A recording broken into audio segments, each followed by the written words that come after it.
Olá, amantes da velocidade! Está começando a 24ª edição do nosso podcast. Hoje vamos falar um pouco das principais categorias que aconteceu no mundo nesse final de semana. A gente vai começar pelo mais relevante na nossa tradição, que é a Fórmula 1. Domingo teve o polêmico GP do México, 10ª vitória do Hamilton, 100ª vitória da Mercedes. E aí, como é que tá, Thales? E aí, mais uma semana a gente aqui falando do que a gente mais gosta, né? E falando mais uma vez sobre a Fórmula 1, GP do México, lá no circuito Hermanos Rodrigues, na cidade do México.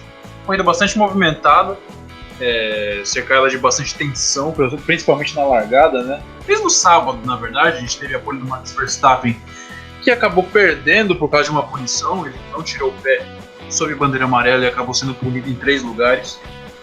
Na corrida a gente viu ele se precipitando tanto na largada quanto na volta seguinte, onde na largada ele acabou tendo um toque leve com o Hamilton e perdendo algumas posições, e na tentativa de se recuperar tocou de novo com o Bottas, furou seu pneu e estragou sua corrida. Sem contar as declarações tortas que ele deu ao longo do final de semana. Foi de fato um final de semana para se esquecer para Max Verstappen. Ele que está... Não dá pra gente falar que tá regredindo, mas ele tá numa visível má fase nesse último tempo aí, nesses últimos tempos. Não vem tendo bons resultados, e até o Albon a gente vem andando tão bem quanto ele, e desde que ele chegou à equipe principal tem melhores resultados que o próprio Max Verstappen, né? Com certeza. Foi uma semana na verdade da Fórmula 1 que foi marcada pela essa conduta rebelde do Max, né, dele não querer baixar a cabeça, né, pro erro dele de não ter tirado o pé no último setor ali, né, na última curva. Deu declarações, né, tão poucos de mau gosto. Acho que foi isso que a FIA deu a entender, né, que ele assumiu o erro, voltou a falar disso e foi punido. Mais uma vez, né, o Max ele deu aquele show dele de desespero, né, de afobação que ele sempre tem, né, que às vezes sempre sai dando mais errado do que certo. O toque ali com o Hamilton e ali a disputa com Bottas comprometeu toda a corrida dele, né, e o Albon, né, é o cara quietinho, né, vem fazendo a lição de casa, já tá 4-2 para ele, né, nas corridas. E vem surpreendendo, né? Um cara que tá quietinho ali. Max fazendo todo esse alarde, né? E não tá suprindo as metas que a Red Bull queria, né? E o Albon tá muito bem na fita, né? Espero que a Red Bull consiga um contratinho aí pra ele ano que vem, né? Exatamente. O Albon que foi 5º lugar na corrida desse domingo, né? Ele só chegou nessa posição por causa de um erro de estratégia da Red Bull. Ele fez 2 paradas onde a maioria dos pilotos que terminaram à frente dele fizeram apenas uma, né? E ele é um piloto que está em franca evolução, né? A gente vê que no pouco período de tempo que ele ficou no Toro Rosso, ele estava crescendo, tendo relativa evolução, conseguindo bons resultados em situações adversas. E nesse final de semana ele mostrou mais uma vez que tem muito ainda para oferecer nesse final de temporada e na temporada que vem, onde ele provavelmente vai ficar na Red Bull, né? E ficando atrás apenas das duas equipes competitivas com a Red Bull, que é a Ferrari e a Mercedes. A Ferrari que nessa pista tinha um carro muito veloz de reta, fez segundo e terceiro oficialmente no quali, e depois da punição Max Verstappen acabaram subindo para a primeira fila. O Leclerc com sua 7ª pole na temporada, se não me engano, o recordista da temporada. O Vettel saindo da 2ª posição, porém em ritmo de corrida principalmente a gente viu que a Ferrari tinha um carro ruim.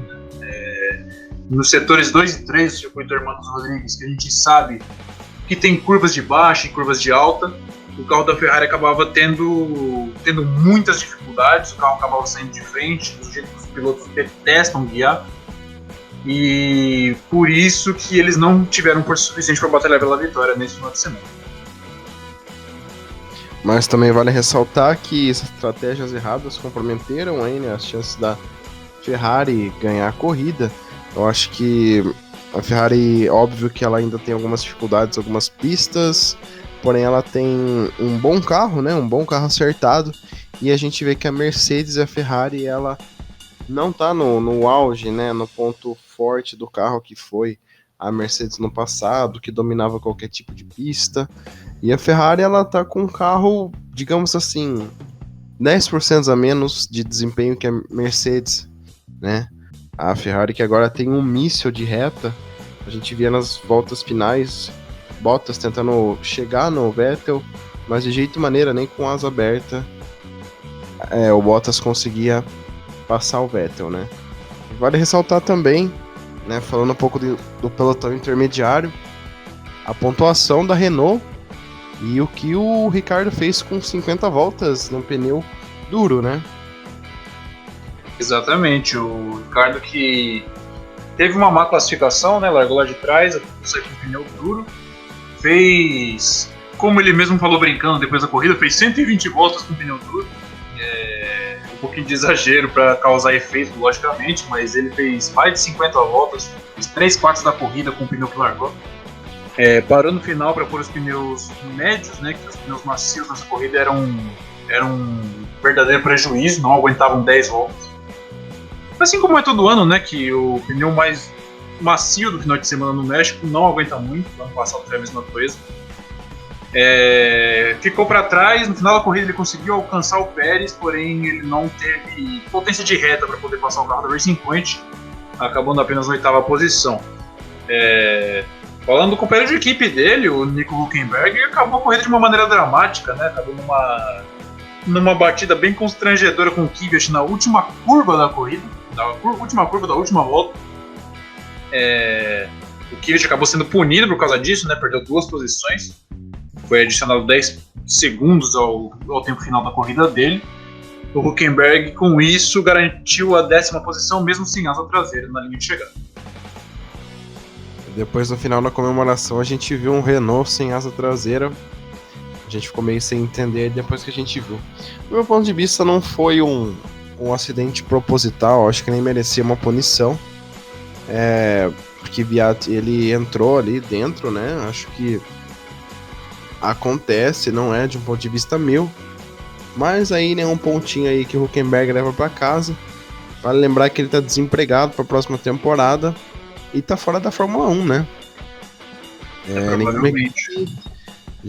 As equipes já estão fechando a Silly Season, poucas mudanças, e aí o nosso piloto sem pódio vai ficando fora, né?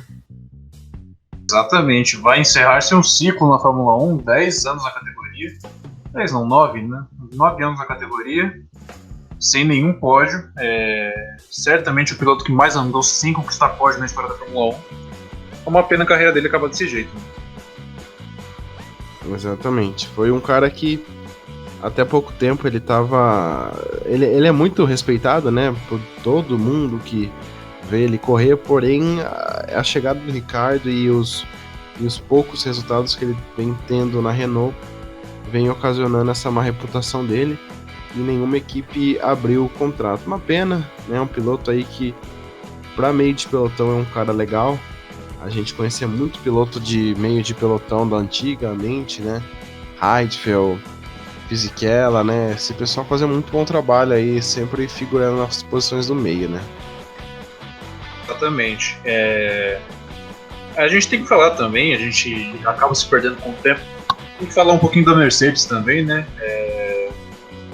Uma 10ª vitória do Hamilton, como você bem ressaltou nessa temporada. A vitória, se não me engano, número 84 da carreira dele. Ele está cada vez mais próximo do recorde do Schumacher. Ele que quebrou um recorde do Schumacher com essa vitória, né? O recorde do Schumacher de 1995, que durava desde então, que é mais vitórias numa mesma temporada sem ter largado da pole. E dessas 10 vitórias nessa temporada, 8 delas o Hamilton não foi pole position para a corrida. E acaba quebrando a marca que era do Schumacher de 95, de 7 vitórias sem largar da pole. E é certamente mais uma estatística muito importante para o Hamilton aí, que poderia ter sido campeão esse final de semana, né? Ele tinha que pontuar 18 pontos a mais que o Valtteri Bottas para conseguir esse feito no México. Porém, o Bottas conseguiu fazer uma boa corrida de recuperação, entre aspas, né? Saiu da sexta posição, depois que teve uma batida relativamente forte no final do treino classificatório, e conseguiu se recuperar até a terceira posição. E mesmo com a vitória do Hamilton, o Hamilton não conseguiu os 18 pontos a mais sobre o finlandês que ele necessitava para ser campeão. A decisão foi postergada para os Estados Unidos, né? Ele ficou a 4 pontos, né, do título. A decisão foi levada para os Estados Unidos e a gente sabe que lá a festa vai ser maior, né?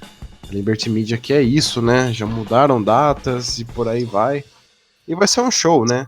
Vai ser um show à parte. A vitória, o título, na verdade, né, do Hamilton. E é um cara aí que às vezes ele demonstra sim que é um piloto que merece. Não sou fã do Hamilton, mas a gente tem que ver que em dadas situações ele vem sendo superior. Estratégias e melhores equipes não se vencem com pilotos ruins. E eu acho legal essa estatística, né? 8 vitórias sem a pole. Ele é um cara que não vem fazendo muitas pole positions esse ano. E é todo o crédito para ele, né? Talvez, quem sabe, aí ele ganhe as 3 últimas e seja aí mais um empate com o Schumacher e o Vettel ganhando 13 vitórias na temporada, né? Exatamente, vai ser difícil, né, que essa temporada, por incrível que pareça, depois das férias do meio do ano, a gente viu a Mercedes bastante incomodada pelas rivais, coisa que eu particularmente não me recordo de ter visto em qualquer ponto nessa era híbrida, né? Talvez o mais próximo que a gente tenha visto foi no primeiro semestre do ano passado, onde a Ferrari tinha um bom carro, porém ainda ligeiramente atrás do carro da Mercedes. Porém, desde a Hungria, que foi a última etapa antes das férias da Fórmula 1 nessa temporada, a Mercedes já não tem um carro dominante. Na Hungria, a Red Bull tinha um carro melhor, então o Hamilton conseguiu levar graças a uma excelente estratégia. E de lá pra cá, a gente viu a Mercedes derrotada na Itália, na Bélgica. Novamente a gente viu na Rússia o Hamilton ganhar graças à estratégia, mas não tinha um carro melhor a Mercedes naquele final de semana. Em Singapura a gente viu novamente a Mercedes derrotada. A Red Bull ficou um pouquinho para trás, quem teve um crescimento exponencial nessa segunda metade foi a Ferrari. Inclusive hoje saiu uma entrevista do Nick Heidfeld falando que 2020 será o último ano da dominação da Mercedes. Não sei se ele tem razão, não sei se pode ser uma previsão ou só daqueles palpites engraçados que a gente fica olhando daqui a um tempo. Porém é algo de se relevar, né? A última vez que o título de pilotos tinha chegado nos Estados Unidos para ser decidido, né, foi em 2015, ano que o Hamilton foi tricampeão em cima do Nico Rosberg. Obviamente em 2016 teve aquela batalha entre ambos até a última etapa, mas de lá para cá a gente tem visto a Mercedes ser campeã de pilotos e de construtores bem antes do que o esperado. Antes das férias a gente viu um campeonato bem frio, né? Dominado pela Mercedes, e a Mercedes decidiu que não ia evoluir o carro mais depois das férias, né? Para 2020. Porém, eles já estavam bem assegurados de que toda essa evolução da Red Bull e da Ferrari não seria o bastante para alcançar o Hamilton e o título de construtores, né? Além do que eles não vão bem nos treinos, porém, entre os erros e estratégias de ambas, né, da Ferrari principalmente, a Mercedes ainda consegue se sobressair, né?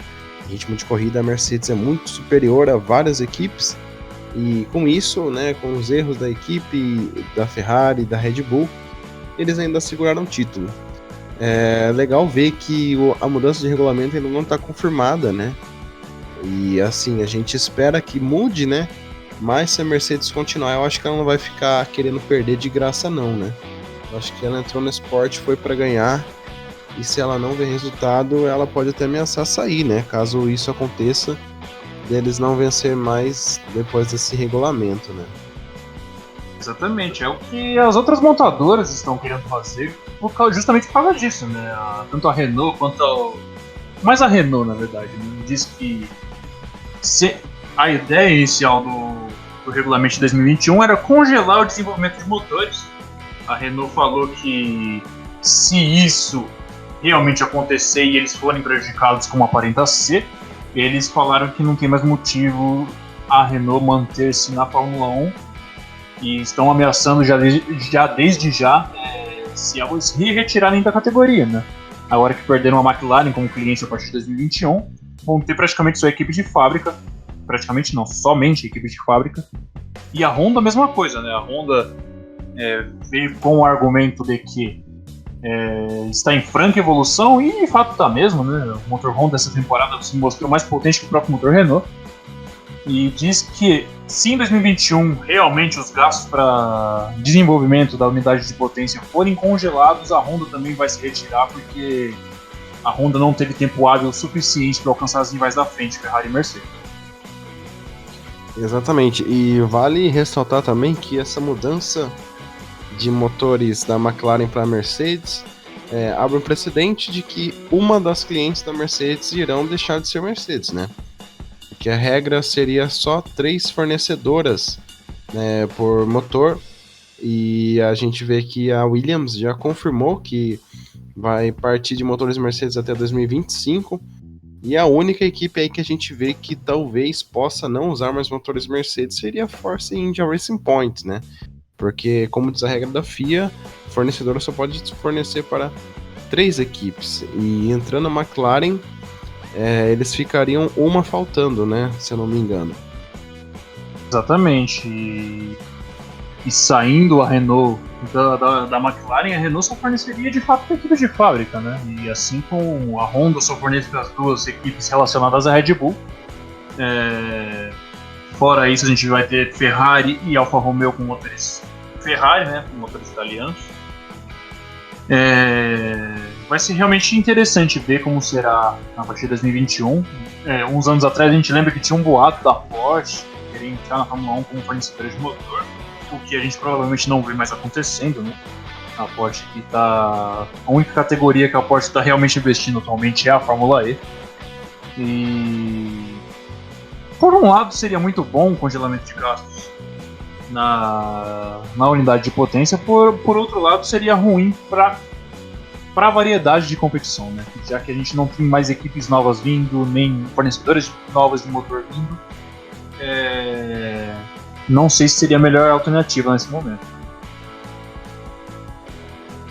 Eu acho que para essas equipes alemãs, eu acho que apenas vale a Fórmula E.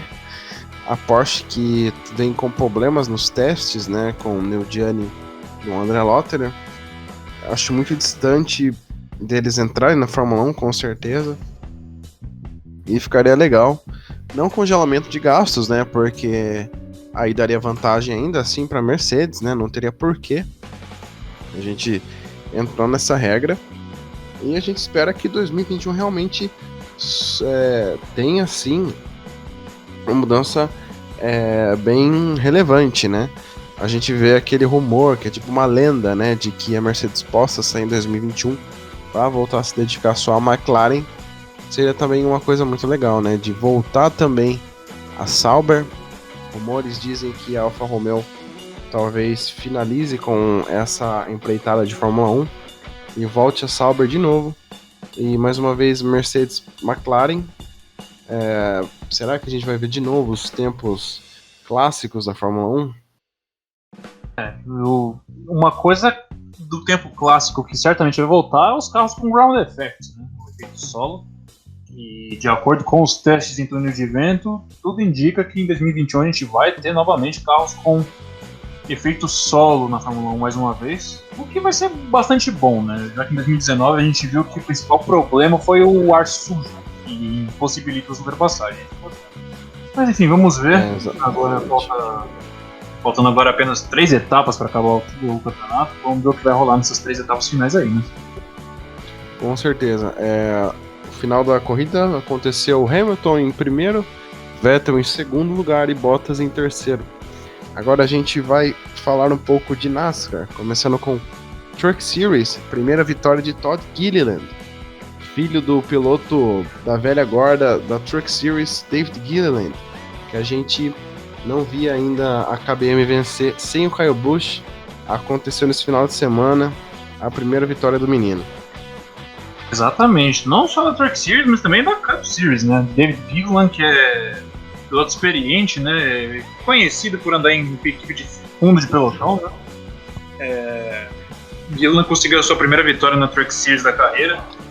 Chegou com o carro todo avariado e comemorou bastante ali, né? Ele que já não batalha mais pelo título. A gente viu também uma boa atuação do Ross Chastain, né? Que chegou na segunda posição. A Truck Series que está chegando na sua fase final do campeonato também, né? Assim como as outras duas grandes categorias. Foi a segunda etapa da penúltima fase do playoff da Truck Series. Agora só restando a corrida de Phoenix para decidir os finalistas da categoria de caminhonetes da NASCAR, a terceira mais famosa lá nos Estados Unidos. E nesse momento, se os playoffs acabassem agora, Matt Crafton e Tyler Ankrum, revelação da temporada e grande surpresa até aqui, estariam eliminados. Tyler Ankrum, que conseguiu uma vitória milagrosa na temporada regular e cavou sua vaguinha nos playoffs assim, e desde então vem se empurrando, Deus lá sabe como, né? De bons resultados, vem passando por pontos. Não sei se ele vai conseguir chegar na final dessa vez, e pelo jeito vai ser Brett Moffitt, Ross Chastain, Austin Hill e uma vaguinha aberta para quem puder aí, né? E por incrível que pareça, do Stuart Friesen no momento, né? Seria legal ver o Friesen na final, né? Um cara não é americano, veio das pistas de terra se aventurar na NASCAR Truck, né? E vem mostrando aí muita habilidade, né? São equipes totalmente diferentes do que a gente estava acostumado, né? Dominando esse ano a Truck Series, né? Ambas de Toyota e Chevrolet. Porém, eu acho legal essa mistura de pilotos, né? Mas, né, eu acho que o Moffitt e o Chastain são os favoritos pro título. Só se alguma coisa acontecesse de atípico em Homestead, que tiraria o título desses dois, né? Eu confiaria mais no Moffitt, né? Que é um cara que já tem experiência e tá aí, né? Campeão, né? Exatamente. Exatamente. Essa temporada do Truck Series está bastante equilibrada, vamos dizer assim, né? O Moffitt tem 4 vitórias, o Ross Chastain tem 3 na temporada, o Austin Hill também tem 3. A gente vê bastante equilíbrio entre os ponteiros. A gente vê o Austin Hill, que também foi uma surpresa nessa temporada, né? Correndo por fora. Venceu em Daytona no começo do ano, ninguém nem conhecia o cara, agora ele é um dos postulantes ao título. Essa que é a graça da Truck Series, né? Um cara vai de desconhecido a grande revelação da temporada em menos de um ano. Foi assim com o Christopher Bell, foi assim com o Chase Elliott, foi assim com o Eric Jones, Bubba Wallace, dentre vários outros. E a gente espera mais uma vez que isso possa revelar o campeão do futuro das categorias maiores. Com certeza. Eu acho que saiu também notícias de que Brett Moffitt ele recebeu algumas ofertas, né, da Cup e também da Xfinity, porém ele deslealdade a Truck Series, né, porque ele não quer um carro para andar em fundo de pelotão e tá muito feliz aí com sua caminhonete competitiva na Truck, né? Exatamente, ele que foi campeão com a Hattori Racing ano passado, né? Picape número 16, que agora pertence ao Austin Hill. Esse ano andando de Chevrolet, andando na caminhonete número 24.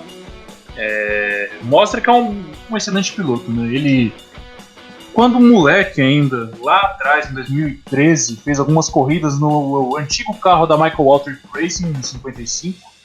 Foi quando o Brian Vickers teve problemas de coágulos sanguíneos no meio daquela temporada, né? Teve que abandonar.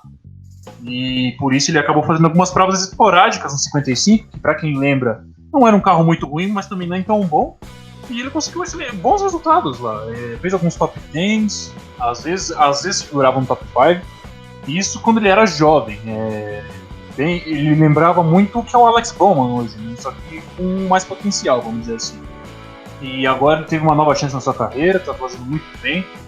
E pode se igualar ao Matt Crafton de ser o segundo bicampeão consecutivo da história da Truck, né? Seria uma marca muito legal para ele, né? Como você disse, renasceu na carreira e tá feliz, né? Tá ganhando corrida, tá ganhando título e não quer mudar. Eu acho que isso é o legal do piloto, ele valorizar, independente da sua categoria, valorizar como se fosse a primeira, né? Realmente. E agora a gente parte para Cup Series, prova que foi marcada pela briga depois da corrida em Martinsville entre Joey Logano e Denny Hamlin. A vitória foi do dominante e postulante ao título, Martin Truex Jr. Pois é, é incrível como a NASCAR às vezes tem esse potencial de fazer uma corrida que parece, se você analisar friamente, monótona, mas foi bastante interessante, né? A gente teve duas discussões, vamos dizer assim, ao longo dessa corrida. A gente teve, como essa que você bem ressaltou, do Joey Logano, atual campeão da categoria, com o Denny Hamlin.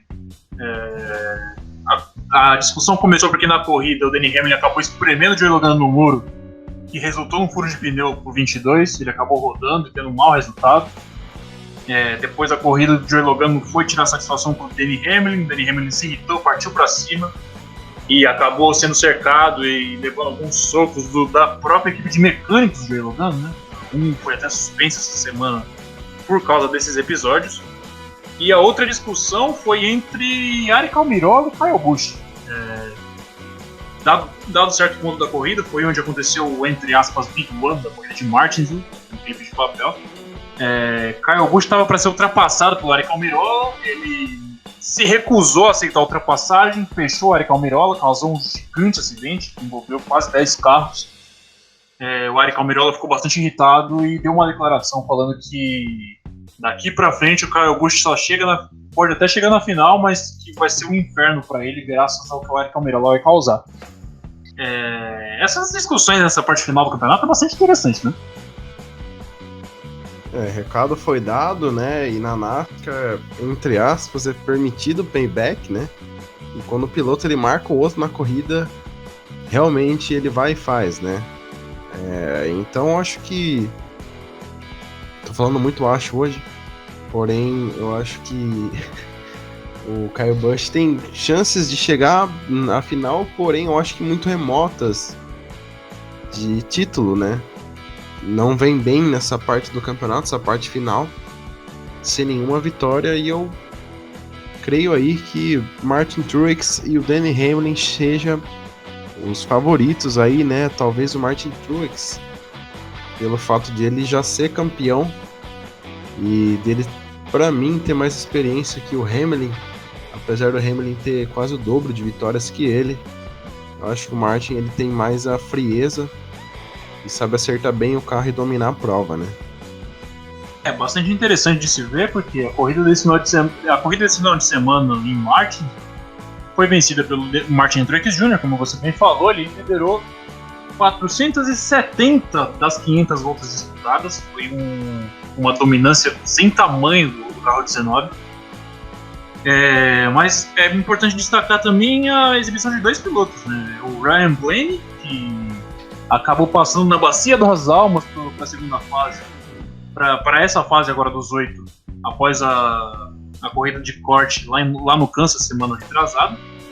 E o William Byron, né? William Byron, que acabou também sendo eliminado semana passada no Kansas, foi segundo lugar.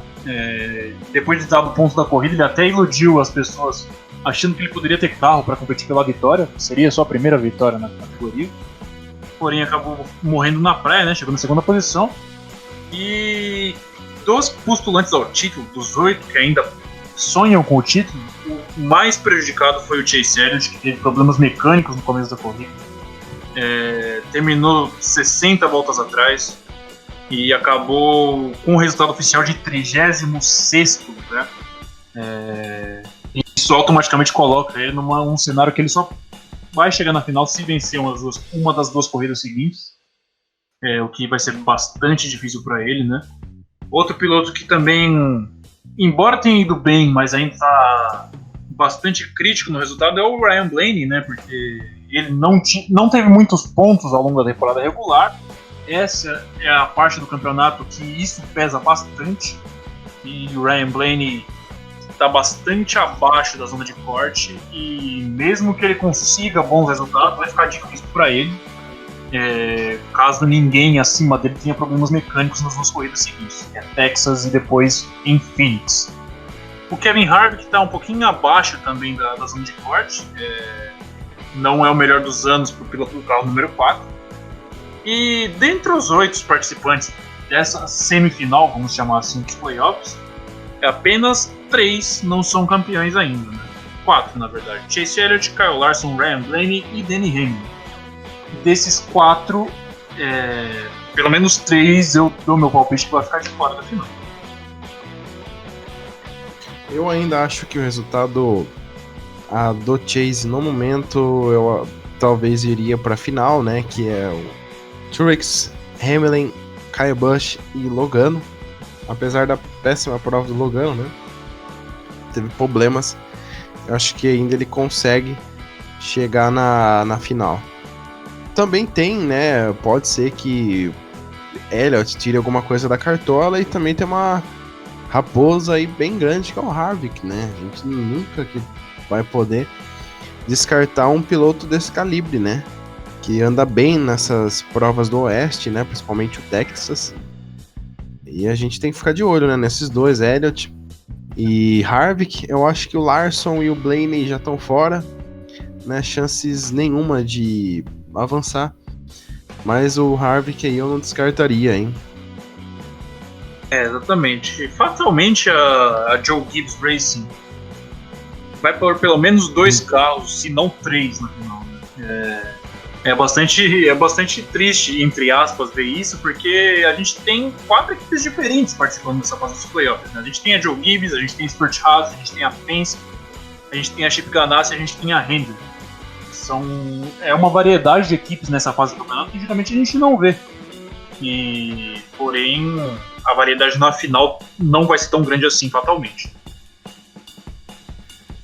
Eu creio que isso seja por conta de um acerto, né? Um acerto muito bem feito da Gibbs, né? Que conseguiram manter regularidade entre os possíveis bons pilotos, né?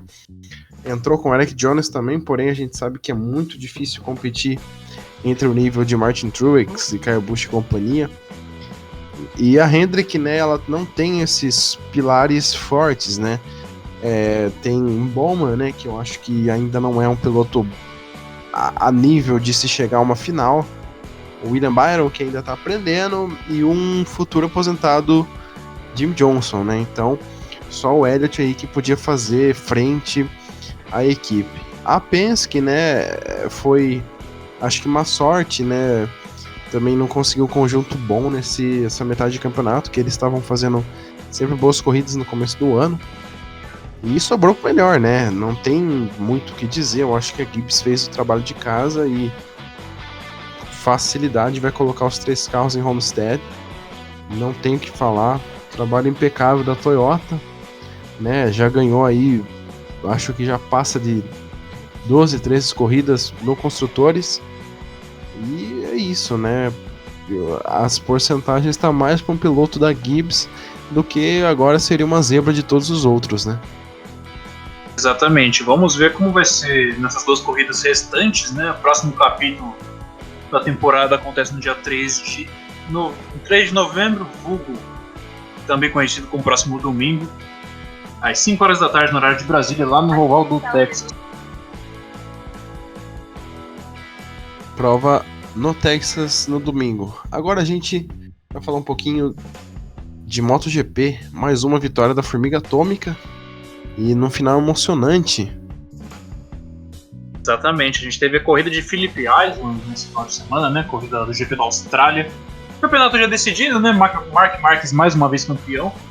Chegou a sua 83ª vitória no Mundial de Moto Velocidade, se você contar as 3 categorias, né?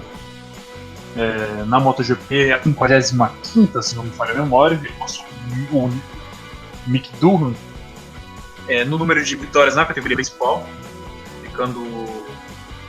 ficando atrás apenas do Valentino Rossi e do Giacomo Agostini, se não me engano. Mas como você bem ressaltou, foi uma corrida bastante emocionante, né? o Valentino Rossi liderou no começo, acabou perdendo rendimento, terminando lá para trás. Depois a gente teve o Maverick Viñales brigando pela vitória com o Marc Marquez até a última volta e acabou caindo sozinho, muito em função dos ventos cruzados que estavam na corrida desse final de semana. O circuito de Phillip Island, para quem sabe, fica perto do oceano, né, um circuito muito bonito de se ver. E o Viñales acabou caindo aí na última volta, desperdiçando a chance de vencer sua segunda corrida na temporada e entregando de bandeja mais um triunfo para o Marc Marquez. Em segundo lugar foi o Cal Crutchlow, né, experiente, velhinho, mas ainda dá um caldo, né, que é satélite da Honda. Em terceiro lugar, Jack Miller, ele que na última etapa da MotoGP no Japão, ele acabou arrumando uma briga com o Franco Morbidelli, fez até umas ofensas pela nacionalidade dele, falou que ele estava se comportando como um babaca por ser brasileiro. O Franco Morbidelli é meio brasileiro, né? É filho de brasileiro. Mas, independente dessas declarações, o Jack Miller é um bom piloto, né? Piloto da Pramac, equipe de satélite da Ducati. E destaque também pelo fraco desempenho da Ducati, né? De fábrica, teve seu melhor resultado com o André Iannone na sexta posição, né? Aliás, com o André Dovizioso na sétima posição. E mais uma vitória, se não me engano, é a 13ª do Marquez nessa temporada. Realmente tem sido um ano bastante entediante na MotoGP, não tem outra palavra para descrever. Enquanto isso, companheiro de equipe dele, o Jorge Lorenzo, mais uma corrida patética, terminando apenas na 16ª posição. Os dirigentes da Honda estão visivelmente incomodados com o desempenho do Lorenzo nessa temporada, e não é para menos também, né? E agora faltam apenas 2 etapas para acabar o campeonato da MotoGP, o GP da Malásia, lá em Kuala Lumpur, e o GP de Valência, lá no circuito Ricardo Tormo, lembrei o nome, tinha me fugido aqui. Faltam só essas 2 etapas para acabar a temporada da MotoGP, que provavelmente ano que vem rezamos nós que seja um pouquinho mais competitivo que foi esse ano. A gente vê agora a nova geração, né? Hamilton e o Marc Marquez dominando as 2 categorias de ponta do mundo, né? Chato para alguns, legal para os outros, né?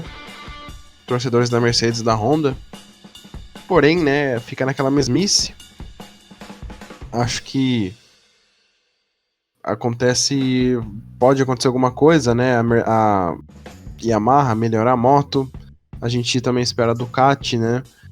Com o Dove. E seria muito legal ver se fosse uma coisa acirrada, né? E do mesmo jeito que a gente vê a nova geração dominando, a gente vê também a velha geração penando um pouco pelos seus equipamentos, né? Vimos o JJ não em boa fase, não ganhando corridas. De um lado, o Fernando Alonso aposentando da Fórmula 1. E a lenda Valentino Rossi, que também ano péssimo. E podemos comparar esses três campeões aí dessa geração passada, né? Exatamente. Alguns meios de imprensa já especulam que a Yamaha, ano que vem, vai acabar rompendo com o Valentino Rossi e trazendo a grande revelação dessa temporada, que é o Fábio Quartararo, que é da equipe satélite da Yamaha e venceu a corrida esse ano, né? É muito importante ressaltar isso. E o próprio Valentino Rossi já admitiu, falou que não tem como a Yamaha não estar de olho no Fábio Quartararo, porque o que ele tem feito é realmente muito impressionante. E vamos combinar também que a equipe satélite da Yamaha andou mais do que a própria equipe de fábrica. Tanto o Fábio Quartararo quanto o Franco Morbidelli fizeram um excelente trabalho ao longo dessa temporada. E a Yamaha tem muito sim que trabalhar nessa moto no ano que vem.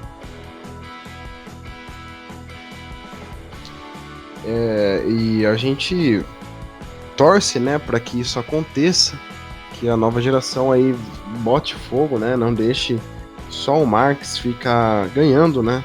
A Honda e o Marques tiveram um bom casamento, né, óbvio que é coisa de Valentino Rossi e Yamaha, teve domínio, porém esse domínio ele tá se estendendo muito, acaba ficando muito monótono, né. Exatamente, o Marques que desde que estreou na MotoGP, o pior resultado dele numa temporada foi um 3º lugar, isso é absurdo. Ele que estreou em 2013, já estreou sendo campeão no seu ano de calor na MotoGP. E de lá pra cá, 55 vitórias na categoria principal e vem demolindo todos os recordes. É realmente impressionante o que ele vem fazendo, sendo que ele não tem nem 30 anos, né? Isso que é muito importante ressaltar. Ele, se continuar nesse ritmo, vai dizimar todos os recordes da MotoGP. Já que a gente está falando de MotoGP, é importante ressaltar também um dado interessante. Hoje fazem 16 anos. 16 anos? De 2006 para cá, fazem 13 anos, eu acho, que Nick Hayden conquistou o seu único campeonato do mundo, falecido Nick Hayden, né? O último campeão americano da MotoGP, e acabou falecendo num trágico acidente de bicicleta. E é uma data importante para lembrar do Kentucky Kid. Uma pena, né, pro esporte. Nick Hayden, que sofreu esse acidente, né, andando de bicicleta. Um americano que venceu a MotoGP. Trágico, né? Agora mudamos para WRC, onde tivemos decisão de título e o novo campeão. Primeira vez que Ot Tanak, campeão pela Toyota, e outra surpresa, além de ser campeão, mudará para a Hyundai na próxima temporada. Exatamente, o Tanak que quebrou paradigmas, né? Ele que é estoniano, um pequeno país na Europa que não dá a população de Guarulhos aqui no Brasil. Pela primeira vez desde 2003 a gente não tem um campeão francês no WRC, que não se chama Sebastian, né? Foram anos de dominância de Sébastien Ogier e de Sébastien Loeb, dois dos maiores da história do WRC, sem dúvida. E o título veio de forma... Como pode se explicar? O Tanak, além de muita habilidade ao longo dessa temporada, contou com a sorte em diversos momentos. O Rally da Espanha nesse final de semana mostrou mais uma vez dessas ocasiões. Quem acompanha sabe que no Rally da Espanha é o único rally de superfície mista no calendário do WRC, e normalmente o Sébastien Ogier costuma ser imbatível. E mais uma vez ele vinha para uma vitória quase certa, liderou a sexta-feira e no sábado de manhã teve problemas na direção hidráulica do seu carro e acabou ficando para trás, né? Acabou terminando apenas em 8º lugar no resultado geral, muito em função desse problema. O que acabou tirando ele da briga durante todo o Rally da Espanha. Destaque então acabou sendo pelos pilotos da Hyundai, né? Que a gente viu o Sébastien Loeb andando muito bem, interminável Sébastien Loeb, né? A gente viu o Thierry Neuville, vice-campeão no ano passado, que ainda brigava por título esse ano, tomando a liderança e abrindo, né? E a gente viu o Dani Sordo também, outro piloto da Hyundai, fazendo um excelente resultado com a 3ª posição geral no Rally da Espanha. A vitória acabou ficando com o Thierry Neuville mesmo, né? O Dani Sordo ficou em 3º e o Tanak, com mais um excelente resultado regular, como ele costuma fazer, foi em 2º lugar e garantiu o título da temporada de maneira bastante merecida, né? Ele que assinou com a Toyota no começo de 2019, tomou as rédeas da equipe, né? Que até ano passado tinha o Jari Matilakko como seu principal piloto, que a gente sabe que é um bom piloto, só que não tem capacidade de ser campeão do WRC. Passou anos na sombra do Sébastien Ogier e nunca conseguiu nada demais. Então a hora finalmente chegou com o Tanak. Excelente resultado para ele que virou o herói do povo estoniano. O pessoal fez até filmes para ele lá. E conseguiu o título de pilotos, mas a Toyota não conseguiu de construtores, né? A Hyundai lidera o campeonato de construtores, com ligeira vantagem sobre a Toyota, que é segundo colocado. E como você bem falou, nessa mudança do Tanak para a Hyundai, né? A Hyundai que investe pesado no WRC.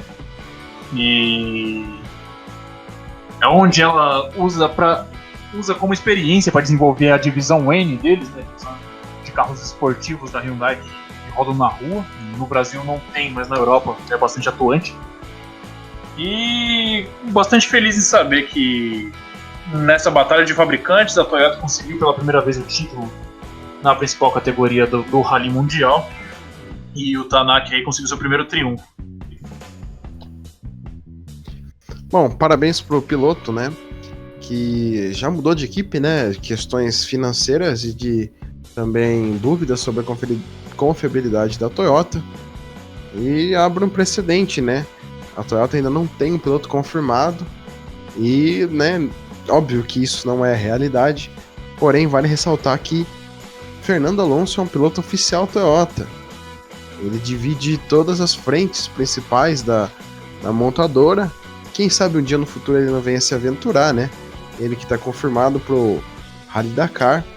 Já foi campeão do mundo com a Toyota no WEC. E diz estar super confortável com a Toyota, né? Em assumir qualquer posto aí de qualquer categoria que a Toyota colocar ele, né? Então veremos, né, quem a Toyota vai confirmar para pilotar o carro deles ano que vem. Seria bastante interessante, né? Ele que... Ou até quem sabe um Sebastian Ogier, que tá mudando bastante de montadora nesses últimos anos, né? Ele que foi pilotar a Volks, depois foi pra Ford, depois agora fez essa temporada com a Citroën, acabou não sendo campeão, mas é de fato um viajante, vamos dizer assim. E seria bastante interessante ter Fernando Alonso no Rally. A gente já teve Robert Kubica uns anos atrás, né? Ele que, antes de tentar a sua volta à Fórmula 1, fez bons anos do WRC, né? Não era nenhuma equipe de fábrica, era uma das equipes menores que o WRC tem. Mas fez seu barulho por lá, né? E, como você bem disse, o Alonso vai disputar o Rally Dakar. O Rally Dakar acontece mais ou menos na mesma época que o calendário do WRC começa, né? O Rally de Monte Carlo, lá pelo final de janeiro. Mas quem sabe ele faça aparições esporádicas aí ao longo da temporada que vem, né? Ele que provavelmente vai disputar a Indy novamente. Vamos ver o que ele vai... Quais são os planos de Fernando Alonso para o ano que vem. E assim também como que vai ser a temporada que vem, né? A Ford também tá carente de um bom talento, né? Para guiar por essa sua temporada. E eles que foram de campeões de construtores e de pilotos ano passado para quarto lugar no de construtores e sem nenhum piloto nem sequer perto da disputa pelo título esse ano. Vai ser bastante interessante essa intertemporada da WRC. Com certeza. Essa foi a 24ª edição do nosso podcast. Eu sou o Luiz Andretti e ao meu lado estava Thales Cristiano. Muito obrigado e boa semana.